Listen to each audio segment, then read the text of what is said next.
Aklas pasimatymas laida kurianti ryšius. Laidą rengia Automoto Group. Dalinai remia Medijų rėmimo fondas ir Telia, kad kiekvienas ryšys būtų tikras. Telia įdomiau, tik gyvenimas visiems. Sveiki, gerbiami klausytojai, čia radijo laida Aklas pasimatymas. Laida jau 11 metų kuria ryšius ir griauna stereotipus. Aš esu Lina Žaltauskaitė. Aš esu Irma Jokštytė-Stanevičienė. Irma, kokius stereotipus Aklas pasimatymas tau sugriovė? Manau, kad labai sudėtinga pasakyti vienu žodžiu, atsakyti į šį klausimą, bet kad ir tai, jog aklame pasimatyme būtinai visi dalykai turi būti nematomi ir neaiškus. Tai čia, manau, tikrai, jeigu užsuksite į mūsų Facebook tinklapį, tą sužinosit, pamatysit mus ir Aklas pasimatymas jums nebus vien tik aklas. O kodėl tu manęs neklausi, kokius man sugriovė? Nes tikėjau, kad tu turi kokių nors stereotipų. Iš tikrųjų, visą tai, ką gali neregiai, aš šito nežinojau, netikėjau, gal todėl ir man labai įdomu pažinti šitą pasaulį. Todėl šiandien pas mus svečiuojasi nuostabus žmogus, garso režisierė Eglė Jarmalavičiūtė, ir mes su ja kalbėsim apie technologinę pažangą, kuri keičia neregių gyvenimą. Ar taip, Eglė? Taip, laba diena klausytojai, laba diena Lina, Irma. Taip, iš tiesų labai keičia gyvenimą. Tiksliai neatsiminsiu, prieš keletą metų turbūt mes kalbėjome apie jūsų išmaniuosius namus. Mes pastoviai su Egle apie tai kalbam. Man atrodo, kas metus pasisvečiuoja. Kas dviejus tikrai galite rasti audiotekoje Eglės pasakojimų. Už tai labai visą laiką įdomu išgirsti, kas naujo dar tose išmaniuose namuose atsirado ir ką galėtų ir kiti neregiai atrasti ir taip savo gyvenimą praturtinti ir palengvinti. Labiausiai naujo, kas atsirado per šios metus, tai yra mano gilesnė dirbtinio intelekto integracija į mano namus. Labiausiai turbūt tai. Ir kad dirbtinis intelektas jau padeda man išspręsti ir sužinoti dalykus, kur aš anksčiau norėjau, bet niekada nedrįsau padaryti, nes irgi buvau prisiklausius stereotipui, nes dabar čia aš pasakysiu, jeigu jūs manęs būtumėt paklausę. Mes klausime. Kas man, tai man irgi buvo tas, kad jeigu nematai, daug ko negali daryti ir aš net neregė, buvau gana stipriai tuo patikėjusi, bet dabar, pavyzdžiui, aš žinau, kad tai yra tikra netiesa ir mano užduotis taip pat kurianti, taip pat turinį YouTube kanale pasakyti tiek matantiem, tiek nematantiem, kad mes tikrai labai daug dalykų galim ir mums tik reikia rasti tam teisingas priemonės. Tai pavyzdžiui, kaip dirbtinis intelektas tau padeda? Konkrečiai. Pradedant visko padeda, aš dabar nebelabai įsivaizduoju, kaip gyvenčiau be dirbtinio intelekto, tai yra nuo elementariai drabužių švaros, kojinių spalvų, pavyzdžiui, skirtingos ar vienodos, nuo atpažinimo, spalvų atpažinimo kojinių, visokius paskaityti dalykus, surasti tam tikrą informaciją, pavyzdžiui, ant pakuotės, kiek galioja, tarkim. Nes mes galime jau seniai paskaityti tekstus, čia nebūtų kažkokia labai naujovė, ar ne, bet sužinoti iš karto paimti ir kiek galioja, nes, tarkim, matantys žmonės, jie paima daiktą ir žino, kiek galioja. Pavyzdžiui, paskaityti PDF-us, čia yra istorija su tom visokiom instrukcijom ir panašiai. Čia, nežinau, visą laidą galima būtų padaryti apie tai, kad tai yra nepritaikyta, dabar ypatingai didėja, ten ikonėlės papaišo ir nematančiam žmogui sužinoti tiesiog elementariai kažkokio įrenginio instrukciją paskaityti tikrai tampa didžiulis iššūkis. Arba, pavyzdžiui, elektros sąskaitą net sužinot kartais, jeigu neteisingai padarytas PDF-as, ten yra krūva skaičių ir turi suprast, kuris čia kilovatai, kuris ten tavo kaina, ten dar kažkas, ten yra kažkas pažymėta, nepažymėta iki galo ir panašiai. Tai čia dirbtinis intelektas man padeda tiek su instrukcijom, tiek su sąskaitom, tiek su, pavyzdžiui, dalykais. Nuo paskutinio mūsų pokalbio aš pradėjau labai daug buitinių tokių darbų atlikti, kaip prikabinti kažką prie sienos, surinkti kažkokius baldus, pasijungti kokį nors, pavyzdžiui, daiktą prie vandentiekio, kaip išmano tualetą. Pavyzdžiui, labai įdomu. Labai įdomu, kaip dirbtinis intelektas, pavyzdžiui, gali padėti prisijungti, kad ir klozetą, pavyzdžiui. Čia su to klozetu gal truputėlį klozeto dangtį išmanų, kuris gali apiplauti, išdžiovinti. Sakysiu ką. Aš tikiuosi, kad žmonės supranta. Japoniški standartai. Japoniški standartai ateina į Lietuvą ir aš manau, kad mes po kelių metų tikrai turėsim bent jau, kaip anksčiau kompiuteris, ar ne, būdavo kiek ten vienose iš 10 namų, pavyzdžiui, kokiais 95-6 metais, dabar vargiai rastumėm namus, kur nėra kompiuterio, tai su tais išmaniaisiais klozeto dangčiais arba išmaniaisiais klozetais, manau, kad bus tas pats. Tai aš, kadangi buvau Frankfurte ir gyvenau japoniškam viešbutį, tai man labai patiko ta mintis to išmanaus klozeto dangčio ir aš nusprendžiau irgi įsigyti. Ir čia, aišku, reikia jungti prie vandentiekio, aš niekada nesu to darius ir ką man daryti, aš klausiu ChatGPT, kaip ten viskas vyksta. Tai prasidėjo ten sriegių skirtumai. Jeigu čiaupas, tai yra vienokio dydžio sriegiai, jeigu tualetas, tai kitokio, jeigu indaplovė, tai dar kitokio. Ir ten, ta prasme, kai pradedi gilintis į tas džiunglės, tai yra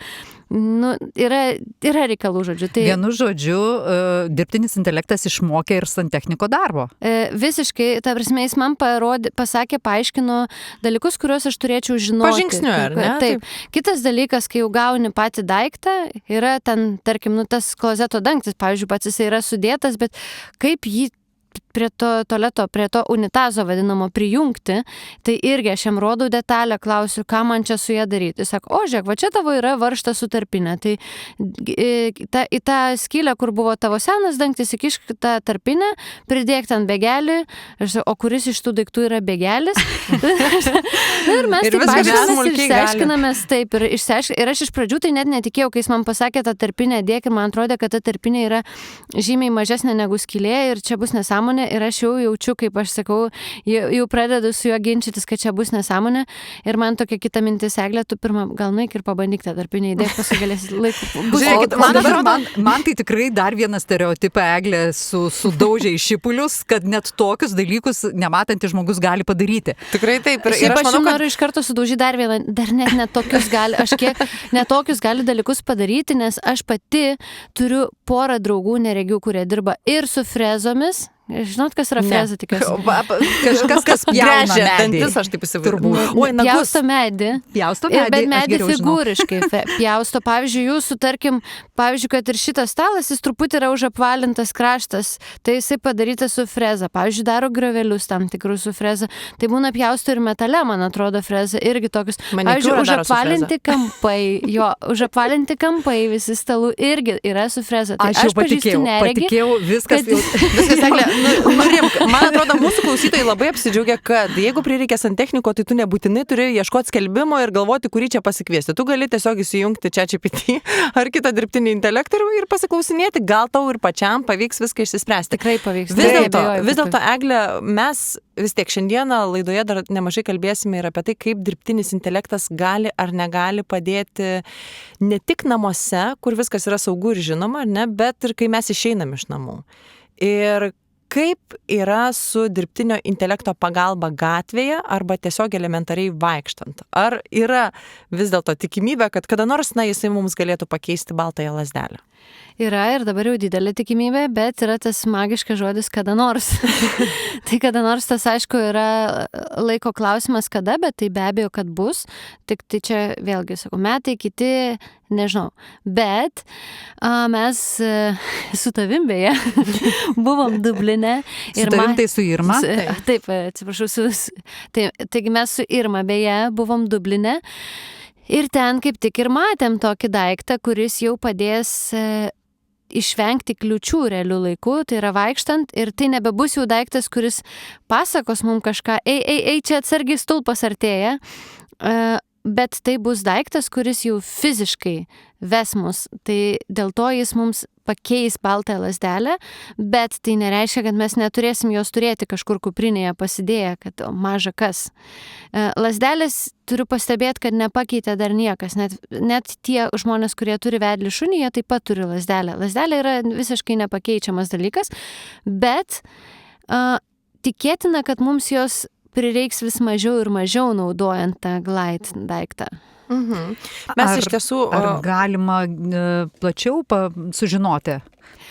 Koks tai daiktas ir kaip jisai padeda orientuotis erdvėje? Tai yra toks daiktas, šiaip primenantis dulkių siurblį šiek tiek. Ir jis turi 2 ratus didelius. Ir tarp tų ratų tokį savo visą tą kompiuterį ir teleskopinį kotą su rankena, kuris gali būti reguliuojama aukščio, tai kiekvienas žmogus ar aukštesnio ar žemesnio ūgio gali jį pasikelti, kiek jam reikia, ir jis turi taip pat kamerą. Aš gal neįsiplėsiu techninius dalykus, nes jie gali keistis, ką jisai ten turės ir panašiai, bet šiaip žada gamintojai, kad jis bus skirtas ir vidaus patalpose naviguoti, kur mes dabar neturim jokio absoliučiai sprendimo, ir lauke. Ir jis taip pat galės sekti nurodymus, bet jo pagrindinis pranašumas prieš visą tai, ką mes turim dabar, tai yra tai, kad jis važiuoja ir veda mane. Tai aš, kadangi jį turėjau rankose ir išbandžiau, ir turiu pastebėti, kad tai yra labai įspūdinga, kai, aišku, tas pasitikėjimas roboto, ir jis tikrai neįmūris manęs į kažkur, tai yra toks irgi, kur reikia perlipti truputį save, bet jau kai perlipi, tai tada aš labai smagiai jaučiausi eidama su juo, ir ten buvo toks padarytas specialus kliūčių ruožas, kur ir lagaminai, ir šiukšliadėžės, ir sėdmaišiai, viskas sumėtyta bet kaip, ir tas daiktas tiesiog vedė aplink tuos sėdmaišius, ir gražindamas visą laiką apėjęs, jis gražindamas į tą pačią liniją, kurią ėjau. Tai reiškia, kad aš nepametu savo linijos ir nebus, kad ojoj, kur aš čia dabar esu, kur iš čia nuvingiavo, ir gal netyčia į tą kažkokį šalutinį posūkį. Ir kitas dalykas, kuris man dar labai patiko, tai yra greitis, nes aš esu greitai vaikštantis žmogus, ir aš ne vienu sakiniu esu sudaužiusi stulpą, aš kaip juokdavausi, kad kai aš jauna buvau, tai šis bandydavau viską nuversti stulpus. Tai dabar truputį gal atsargesnę pasidariau, bet tas noras greitai eiti man visą laiką vis tiek dabar yra toks didžiulis, ir aš, kai pamačiau, man leido tokiu savo greičiu išbandyti, ir aš tokį, kaip aš vadinau, glide rally dariau tenais, tai man labai buvo smagu ir gera, kad aš galėsiu eiti, nebijoti nuversti kažkokio paspirtuko, stipriai atsitrenkti į stulpą, sudaužyti savo akinius, tai tas man yra labai labai svarbu. Aš į techninės specifikacijas siūlyčiau dabar daugiau nebesileisti. Mes turime Amos Miller komentarą ir trumpą pokalbį su juo apie tai, kaip gimė idėja ir kodėl buvo pasirinkta būtent tokia šio įrenginio forma. Paklausykim. So I'm Amos Miller. Aš esu Amos Miller, kompanijos Glidance generalinis direktorius. Tai projektas, kurį vystome ir apie kurį netrukus pakalbėsime. Daugiausia gyvenime dirbau ir mokiausi kompiuterių inžinerijos bei dirbtinio intelekto vystymo srityse. Šioje srityje dirbu nuo pat vaikystės. Pradėjau dar 9-ojo dešimtmečio pradžioje, žaisdamas su kompiuteriais ir besimokydamas programuoti. Visada turėjau potraukį kompiuteriams ir kitoms technologijoms. Aš taip pat esu neregys. Regėjimo netekau būdamas 20 dėl pigmentinio retinito. Taigi visada siekiau rasti būdus, kaip panaudoti šias technologijas savo gyvenimo pagerinimui. Been fascinated by ways that we can use these kind of technologies to improve our own lives. Amos Miller papasakojo, jog kai pats pradėjo orientuotis aplinkoje nematydamas, rinkosi tarp 2 būdų, naudodamasis baltąja lazdele ir šuns vedlio pagalba. Kaip teigia išradėjas, jei nesi išsiugdęs nuo gimimo gebėjimo jausti ir girdėti aplinką, judėti užtikrintai su baltąja lazdele gali būti sudėtinga. You know, each one of us goes through their own journey. Žinote, kiekvienas iš mūsų turi atrasti savo patogiausią kelią. Aš užaugau kibuce, šiaurės Izraelyje. Aš išmokau naudotis baltąją lazdelę ir su ją vaikščiodavau, labai atsargiai. Kartais aš jos tiesiog nesijimdavau. Kai mano rega pastebimai pradėjo silpti, man mokytis prisitaikyti padėjo vienas instruktorius. Jis tarsi tapo mano mokytoju, gal labiau mentoriumi, kuris man padėjo pereinamuoju laikotarpiu į aklumą. Prisimindamas tai, suprantu, kad tuo metu nelabai vertinau jo pastangas, tačiau jis ir pasiūlė man išbandyti šuns vedlio pagalbą. Ir kągi, tuo metu nepažinojau nei vieno neregio, su kuriuo galėčiau pasitarti, taip pat nebuvau girdėjęs kitų neregių patirčių orientuojantis. Tad apjungiau šiuos skirtingus pagalbos būdus. Kartais naudodavausi lazdelę, kartais ne. Tuomet pradėjau dirbti su šuns vedlio instruktoriumi ir vaikščioti padedama šuns. Ir man labai greitai paaiškėjo, kad jaučiuosi kur kas geriau vaikščiodamas su vedliu šunimi. Taip galėjau vaikščioti greičiau ir patirti mažiau And streso. I had the opportunity to try using a dog and work with the trainer of the dog, and it very quickly became to me very clear that this solution for me would just enable me to move faster, navigate faster, and a little bit less stressful. Tad pamatęs, jog pilnai vaikštant laisvės negali pajusti, Eimas Miller pradėjo kurti įrankį, leidžiantį neregiui orientuotis aplinkoje laisviau. I had the benefit of working at Microsoft for a number of Man years, pasisekė daug metų in bendradarbiauti su accessibility, Microsoft and kompanija prieinamumo some of your srityje. listeners might be Gal familiar kas with nors iš jūsų Soundscape, klausytojų which is a atsimena technology programėlę which was very much Soundscape. about Tai vienas iš produktų, kurį helping padėjau people, vystyti. like what we talked Taigi šis earlier, produktas helping a jau person buvo build a skirtas richer padėti awareness žmonėms of their orientuotis surroundings aplinkoje, using sound. padedant That was the garsams, other product I didinti worked on. savo garsinį What suvokimą. I realized Tad while pradėjau savo working on that paieškas nuo darbo su šiuo technology produktu. is Dirbdamas it's su šia incredibly technologija powerful supratau, for somebody to koks have svarbus greater yra awareness and garsinis orientation, pažinimas neregiams. but they need to Toks be kaip fairly echolokacija. confident when they're out and about using their Bet kad white cane pilnai or their guide dog pasinaudotų in order šiais to savo benefit from the sugebėjimais, technology. judant nepažįstamoje And it aplinkoje, turns out neregiai that turi a lot turėti of tikrai people gerus still baltosios need more lazdelės help. In ir šuns many vedlio ways, the naudojimo experiences įgūdžius. I had earlier on, Paaiškėjo, kad daug žmonių the jų neturi. transition into Jiems blindness tikrai and reikia into daugiau pagalbos. mobility, Mano took ankstesnė me a long patirtis, time, and, silpstant regai ir mokantis I mobilumo was patvirtino really šios trying to svarstymus. think, if we had Tuomet the best pradėjau AI galvoti, in the world jeigu that turėtume could guide us geriausią anywhere, pasaulyje how dirbtinio is it gonna intelekto communicate pagalbą, with us in a way kokia that it's tai going to galėtų būti actually sistema, kad help ji us, galėtų mus nuvesti kur nors, deal with kokiu būdu ta nuanced sistema situations, turėtų navigating su mumis between bendrauti, kad planters and padėtų people spręsti and painias finding a situacijas, specific orientuojantis door and aplinkoje getting tarp through žmonių, that door augalų, effectively and all ieškant of that. How konkrečių do we durų make it- ir how do we judant pro tas make duris. that possible? Kaip tai galėtų būti I įmanoma? played with different technologies, Tyrinėjau with, skirtingas technologijas su audio pagalba, with vibracijom. haptics, with, Eksperimentavome all kinds of su daug ideas kitų that, we idėjų, experimented dar tada, with kai at dirbau Microsoft as Microsoft well. kompanijoje. And eventually Ir pagaliau I išsigryninau, came to the kad tai, ko mums realization or the reikia, conclusion that turi what, fiziškai būti what we sujungta need, su grindiniu ir is fiziškai mus something that is vesti. actually physically Tai connected buvo to the atspirties ground and taškas. physically guides. Ir anksčiau svarstėme Which is fizinius a sprendimus, bit of a kad tai departure turėtų būti from how we've kažkas, been ką thinking about it. We've užsidedi always ant been thinking savęs about ar ant wearables, galvos, something that you wear on the bet kai body or on the suvokiau, head, kad something tai like turi that. būti surišta su And tiesioginiu vedimu so from aplinkoje ir there, turėti something that kontaktą is su physically grindiniu, connected to the ground gimė and glaido physically idėja. guides. That's Išmanaus how roboto su Glide dviem was ratais born. ir That's ilga how rankena. the idea Tam tikrą of prasme tai a- suteikia panašų pojūtį, kaip a laikant robot šuns with vedlio two wheels pavadėlį. on the ground, Tik žinoma, a long jie handle. elgesi skirtingai. It feels Ir iš tiesų, kai to some pradėjau extent testuoti like šį you're prototipą su holding the žmonėmis, harness of a pamačiau, guide kad dog, ši idėja but turi it potencialą. actually behaves differently. Aš pats visiškai the way ją that you use it is susižavėjau quite ir differently. pradėjau burti But žmonės, really, pasakoti once I jiems apie šį prototipą. started Ir kai testing suradau the idea in bendraminčių, early prototypes įkūriau with kompaniją people, I could ir see that pasikviečiau there šios is žmonės really padėti man interest tai in this idea. įgyvendinti. I personally was fascinated by it myself. Then I started talk to people, tested with people, check the interest, and once I saw that there is something there, I decided to go ahead and set up the company and look for amazing people to come help me do this. Na, o kaipgi vis dėlto vystėsi idėja ir kokioje stadijoje jie yra dabar?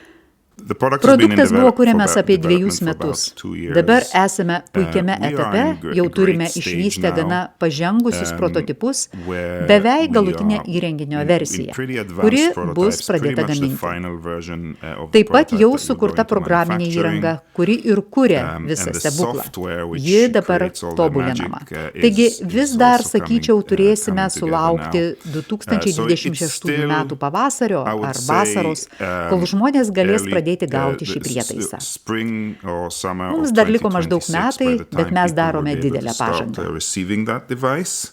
So we're still about a year away, but we are making a lot of progress. Now let me explain what it is. Dabar, kad visiems būtų aiškiau, kas tai yra. Kaip ir sakiau, tai visų pirma sukurta kaip mobilumo priemonė. Pirminė mobilumo priemonė.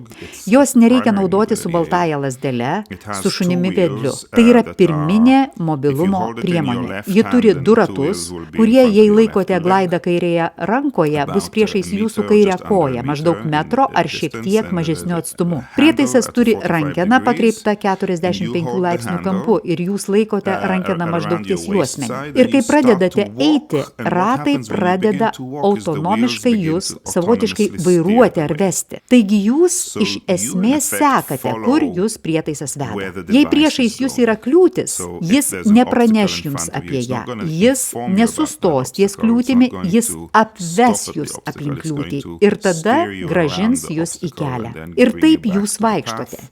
Čia ir And, yra tie panašumai so į you- ėjimą su that- šunimi that's where vedliu, there's a lot of nes jūs similarity tarsi to the guide einate dog, which is vedamas. Štai kodėl kind of mes walk tai in that vadiname flow. glide, That's why we call it slysti. Nes kai glide, because, einate, you know, when you norime, walk, kad we want you to feel jaustumėtės, like you're lyg gliding. slystumėte keliu And so be that's how it kliūčių. works. It does Štai toks have, judėjimo a principas. lot of Yra ir ways, kitų būdų it gauti has informaciją. voice, where Glide it can turi tell you balsą, things, you can kuriuo speak gali to jums it, kažką pranešti. buttons Jūs to galite su juo steer left kalbėti. and Taip right, pat so if you want to spaudžiant turn to the mygtukus right, you ant press the right rankenos button and galite the device vairuoti will turn kairėn to the ar right, dešinėn. but of Jei course, if norite there are pasukti į obstacles or dešinę, walls, paspaudžiate it will not let dešinįjį you bump mygtuką into ir anything, so prietaisas you can pasuks į drive where you dešinę. want to go. Bet žinoma, jei yra And kliūčių ar glide sienų, keeps you jis safe, neleis avoiding jums į obstacles, nieką helping you atsitrenkti. detect Jūs line of galite sight eiti targets ten, like doors, kur norite. escalators and so on. Ir glide And saugo jūs, ultimately will be vengia connecting kliūčių, you to padeda maps as well, where aptikti you can go tiesioginio from, matomumo to actual, taikinius, tokius point A kaip to point B durys, destinations. eskalatoriai I would say ir that there's panašiai. two Ir galiausiai factors, prietaise for people bus to be žemėlapių. aware of. Taip One is galėsite that, keliauti iš taško we A are į also tašką B. going Kviečiu to, atkreipti dėmesį į du once we aspektus. release Visų the pirma, devices, mes taip pat look at ketiname, different types kai of išleisime wheels. prietaisus, The wheels will be pasiūlyti replaceable by skirtingų the tipų user, ratus so judėjimui we may have other skirtingais types of wheels for paviršiais, other kuriuos terrains. vartotojas galės nesunkiai And pakeisti. also Kita the vertus, software programinė will over įranga time, laikui bėgant evolve tobulės and ir gerės. improve. Jūs You'll get, gausite continuous nuolatinius updates atnaujinimus into your savo prietaise, device, panašiai a kaip lot like Tesla a Tesla automobilis, vehicle kuris that gets nuolat updated atnaujinamas. all the time. Glide išmoks Glide susidoroti ir naviguoti will vis learn to deal sudėtingesnėse and erdvėse navigate in ir more and more situacijose. complicated Kiekvienas situations prietaisas and gaus tuos scenarios, atnaujinimus, kai and jie every pasirodys. device will Taigi, get those pirmą dieną updates as prietaisas they gali come. būti šiek tiek ribotesnis, So bet on laikui day bėgant one it might galėsite be a little judėti bit more vis limited, laisviau. and then over time you'll be able to get to more and more spaces.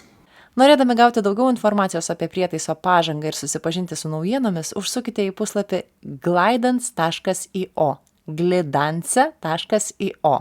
O YouTube kanale Aklas pasimatymas galite rasti pilną mūsų pokalbį su Amos Miller. Turbūt daug pasaulio mokslininkų stengiasi sukurti įvairius įrankius, kurie padėtų neregiams gyventi, pakeistų baltąją lazdelę.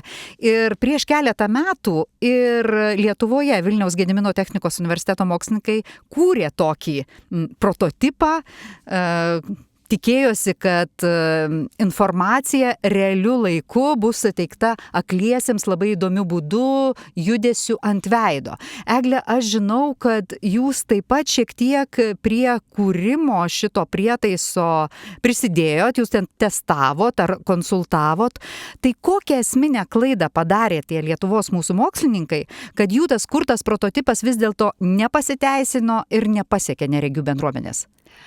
Taip, dėja, aš turiu pastebėti, kad ne vien tik Lietuvos mokslininkai daro tokias pačias klaidas ir pasaulio mokslininkai, nes aš tai vadinu, taip net gal grubokai skambės, bet tokia vakarėlių idėja, kai žmonės susigalvoja kažkokią mintį ir jie sako, čia bus labai gerai neregiams.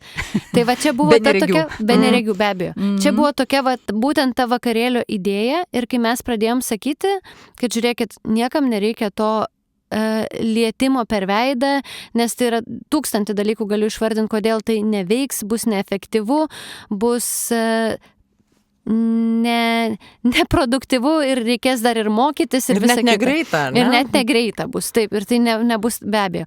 Tai vat, ir kai aš tai jau bandžiau sakyti, jie sako, viskas jau projektas parašytas, jau pinigai pasiimti ir mes nieko negalim keisti. Ir čia vat ir yra esminė problema, nes koks yra prietaiso gimimas, tai yra kažkas sugalvoja kažkokią mintį, tada jie prašo finansavimas skirsto kas? Tikrai neregiai, o skirsto matantys žmonės, kuriem irgi gali pasirodyti, kad ta idėja yra super duper gera. Na ir tada tas kartais dar būna, kad kaip mūsų atveju VGTU konsultavosi su neregiais, bet būna kai kurie mokslininkai iš viso praleidžia šitą dalyką. Tik jie jau po laiko konsultavosi. Taip, jie po laiko konsultavosi, jų ta konsultacija nelabai ką davė, nes mes darėm ir apklausas, aš atsimenu, pati dirbau prie apklausų ir visi neregiai vieningai sakė, ne, mums reikia paprasto kalbančio prietaiso, tikrai nereikia, kad kažkas ten ar vibruotų, ar liestų veidą. Tai dėl to aš ir noriu pasakyti, kad jeigu turite idėją, tai pirmiausia, kreipkitės į Lietuvos aklųjų ir silpnaregių sąjungą. Ten dirba specialistai, kurie jums pasakys, paaiškins, kodėl tai yra gera idėja arba kodėl tai nėra gera idėja. Galų galiai ieškokit kontaktų, kuriuose tie neregiai arba tikslinės grupės atstovai galėtų jūs pakonsultuoti. Taip. Egle, dar iš tikrųjų pakalbėkime ir apie tai, kokio labiausiai reikėtų įrenginio, ar ne? Nes tu keliavai ir po Side City, tai yra kasmetinė neregių technikai, neregių priemonėms skirta paroda vykstanti Frankfurte. Ten Eglė taip pat buvo nuvykusi, kas iš tikrųjų labiausiai aktualu savarankiškai judančiam neregiui šiandien. Taip, iš tiesų mes turim labai didelę problemą šiais laikais, tai yra liečiamais ekranais valdomus prietaisus. Tai yra tai, kad mes negalim jų apskritai niekaip valdyti, nes nei mes galim suskaičiuoti mygtukų kaip anksčiau, pavyzdžiui, tai atsimeni dar mūsų vaikystę, kaip mes susiskaičiuodavom visus mygtukus. Taip. Ir vargo nematydavom ir net mokėdavom žinutės rašyti paprastais telefonais.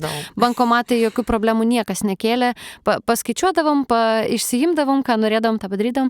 Dabar visi ekranai yra vienodai lygus ir padaryti mes nieko negalim. Tai reiškia, kad mes negalim pasinaudoti paštomatais, negalim pasinaudoti savitarnos kasom. Maisto netgi yra, pavyzdžiui, daugėja vietų, kas man net baisu šiurpa kelia, kad daugėja vietų, pavyzdžiui, iLunche, tu neteisi ir neužsisakysi maisto, nes ten yra ekranas, kuriame tu turi suliesti visus, pasirinkti savo pasirinkimus, kokio tu maisto nori, kiek kas kaip apsimokėti ir panašiai. Tai visus šitos dalykus mes prarandam.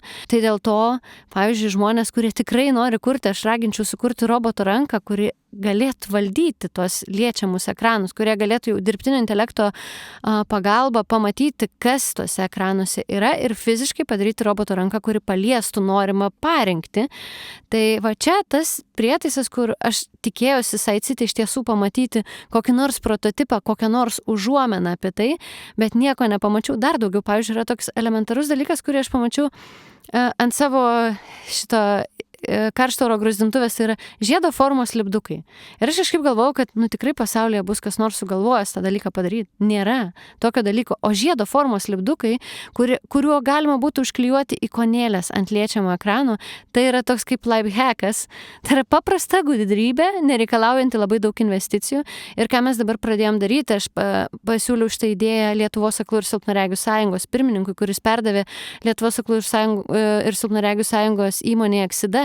Ir jie pradeda gaminti tos žiedo formos lipdukus ir testuoti, ir mes jau galim užsidėti juos ant liečiamus mygtukus turinčių prietaisų, kaip skalbimo mašinos, kaip kaitlentės, pavyzdžiui, ir jau jas yra kur kas patogiau naudoti, nes dabar net ir buitiniai prietaisai, beveik visi, ką nors rasti su fiziniais mygtukais, tai čia yra absoliučiai misija neįmanoma. Aš tiesiog dar manau, kad ir tas balsų valdymas, ar ne, jeigu tu atėjus į savitarnos kasą galėtum balsu tau, pavyzdžiui, ar norite apsipirkti, paklaustų balsu, ar ne, ir atsakinėtum, voice recognition yra taip pat mažai išnaudota. Taip, tik tai aš sudėtingai įsivaizduoju, kaip ant savitarnos kasų būtų paprasčiau padaryti, kaip mes voiceoverį naudojam, nes ten tu turi visų pirma skanuoti barkodą. Tai iš kur tu žinai, kur yra tas barkodas.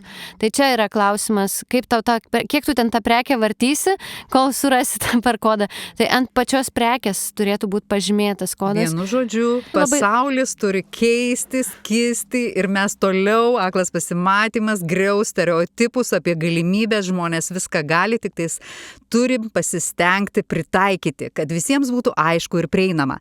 Tai dabar aš vis dėlto, Eglute, ačiū trumpam. Dabar pasiklausysime savaitės įvykių apžvalgą lengvai suprantama kalba. Žinios lengvai.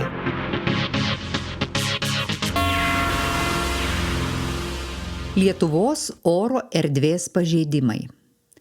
Liepos 28 dieną virš Lietuvos skrido bepilotis orlaivis. Toks bepilotis orlaivis yra vadinamas dronu. Dronas yra mažas lėktuvas be piloto. Dronai yra dažnai naudojami kare. Panašus dronas šį mėnesį virš Lietuvos skrenda jau antrą kartą. Galvojama, kad šis lėktuvas atskrido iš Ukrainos. Ukrainoje dabar vyksta karas. Lėktuvas galėjo būti sugadintas ir netyčia atskrido į Lietuvą. Lietuvos krašto apsaugos ministrė Dovilė Šakalienė sako, kad dėl karo Ukrainoje į Lietuvą gali atskristi ir daugiau dronų. Lietuva turi geriau saugoti savo teritoriją. Lietuvoje planuoja atnaujinti įrangą, kuri yra naudojama stebėti Lietuvos sienas. Tai padės geriau apsaugoti šalį. Lietuvos gyventojai turi elgtis atsargiai, neiti prie nukritusių dronų. Jeigu mato nukritusį droną, skambinti telefonu 112 ir kviesti pagalbą. Ministras pirmininkas atsistatydino. Ketvirtadienį atsistatydino ministras pirmininkas Gintautas Paluckas. Jis nebedirbs ministru pirmininku ir Lietuvos socialdemokratų partijos vadovu. Pagal įstatymus, kai atsistatydina ministras pirmininkas, kartu turi atsistatydinti ir visi kiti ministrai. Gintautas Paluckas galės toliau dirbti laikinai, kol bus paskirtas naujas ministras pirmininkas ir kiti ministrai. Naują ministrą pirmininką paskiria prezidentas. Tam turi pritarti Seimas. Praėjusius keletą mėnesių žurnalistai daug rašė apie Gintautą Palucką. Tyrimus apie Gintauto Palucko praeitį atliko žurnalistikos centras Siena ir Laisvės TV. Tyrimai parodė, kad seniau Gintautas Paluckas darė įtartinus piniginius dalykus. Tai, ką darė ministras pirmininkas Gintautas Paluckas, gali netitikti įstatymų. Šiuo metu vyksta tyrimai ir bandoma išsiaiškinti, ar Gintautas Paluckas pažeidė įstatymus. Ministras pirmininkas ilgą laiką sakė, kad tai, ką apie jį sako žurnalistai, yra netiesa. Muitai Europos Sąjungai.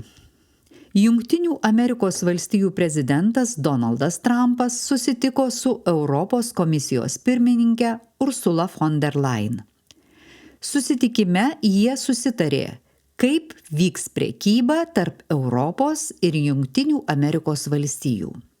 Buvo sutarta, kad Europa mokės didesnius muitus parduodama prekes Jungtinėse Amerikos valstijose.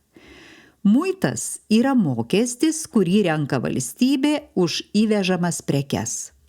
Nuo šiol Jungtinės Amerikos valstijos taikys 15% mokesčius visoms prekiams iš Europos. Dabar muitai bus daug didesni nei anksčiau. Tai reiškia, kad Jungtinės Amerikos valstijos surinks daugiau mokesčių už Europoje pagamintas prekes. Tai yra naudinga Jungtinėms Amerikos valstijoms. Susitikime taip pat buvo sutarta daugiau bendradarbiauti verslo srityje ir pirkti daugiau energijos iš Jungtinių Amerikos valstijų, pavyzdžiui, naftos ar dujų. Anksčiau Europa pirko daug energijos iš Rusijos, pavyzdžiui, pirko naftą ar dujas. Rusija pradėjo karą Ukrainoje. Todėl Europa nebenori pirkti energijos iš Rusijos. Vargonų muzikos festivalis. Prieš 150 metų gimė kompozitorius Mikalojus Konstantinas Čiurlionis. Vilniuje nuo birželio 1 iki rugsėjo 21 dienos vyksta Vargonų muzikos festivalis. Festivalio pavadinimas yra Katedros vargonų balsas. Koncertuose galite išgirsti daug įvairių Mikalojaus Konstantino Čiurlionio muzikos kūrinių. Pavyzdžiui, galite išgirsti kūrinius sukurtus studijuojant Lenkijoje ir Vokietijoje. Ir muziką, kurią sukūrė kiti kompozitoriai, kurie pažinojo Mikalojų Konstantiną Čiurlionį. Koncertai vyksta kiekvieną ketvirtadienį 12 valandą Vilniaus arkikatedroje. Žinias lengvai suprantama kalba rengė Skirmantė Sakalauskaitė. Žinias vertino Dainius Aleksa. Labai įdomu buvo klausytis, Eglė. Tai, mėlyjeji, jeigu mūsų laidų negalite išgirsti sekmadienį 13 val. Žinių radijo eteryje, kviečiame jas rasti YouTube kanale Aklas pasimatymas. Būtinai susitikime kitą savaitę. Likite sveiki. Ačiū, Eglė. Ačiū, Irma. Iki kito sekmadienio. Čia buvo Lina Žaltauskaitė. Ir Irma Jokštytė-Stanevičienė. Ate. Aklas pasimatymas laida kurianti ryšius. Laidą rengia Automoto Group. Dalinai remia Medijų rėmimo fondas ir Telia, kad kiekvienas ryšys būtų tikras. Telia įdomiau, tik gyvenimas visiems.